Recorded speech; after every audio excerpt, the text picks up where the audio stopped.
Assalamualaikum warahmatullahi wabarakatuh. My name is Neza Alfitri. I am from the English Language Study Program Class A in 2024 with ID number 2402 0211 Method of education is persuasive. A teacher from a Western country recently visited an elementary school in an Asian country. In one class, she watched 60 young children as they learned to draw a kite. The teacher drew a big circle on the blackboard, and 60 children copied it on their papers. The teacher drew a smaller circle on top of the first and then put two triangles on top of it. The children drew in the same way. The lesson continued until there were 60 identical cats in the classroom. Each student cat looked exactly like the one on the board. B. The visiting teacher watched the lesson and was surprised. The teaching methods were very much different from the way of teaching in her own country. A children's art lesson in her own country produced a room full of unique pictures, each one completely different from the others. Why? What causes this difference in educational method? In a classroom in any country, the instructor teaches more than art or history or language. He or she also teaches culture or the ideas and beliefs of that society. Each educational system is a mirror that reflects the culture of the society.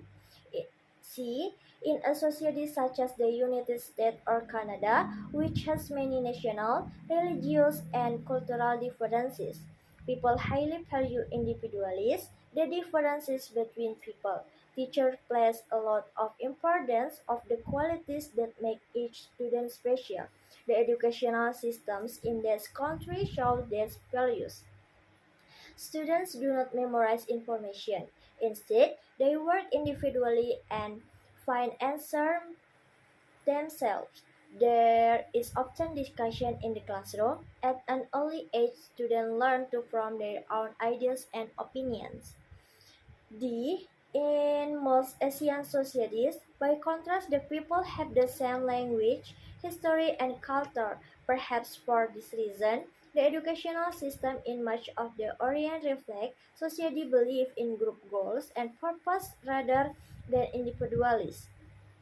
Children in China, Japan, and Korea often work together and help each other on assignment. In the classroom, the teaching methods are often very formal. The teacher lectures and the student listen. There is not much discussion. Instead, the student recite rules or information that they have memorized. There are advantages and disadvantages to both of the system of education. For example, one advantage to the system in Japan is that students there learn much more math and science than American students learn by the end of high school. They also study more hours each day and more days each year than North Americans do. The system is difficult, but it prepares students for society that values discipline and self-control.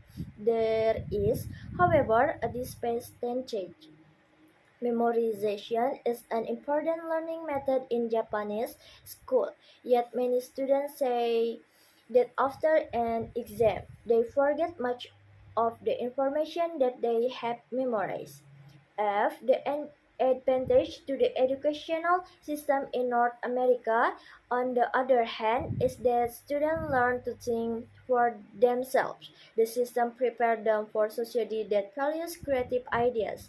There is, however, a disadvantage.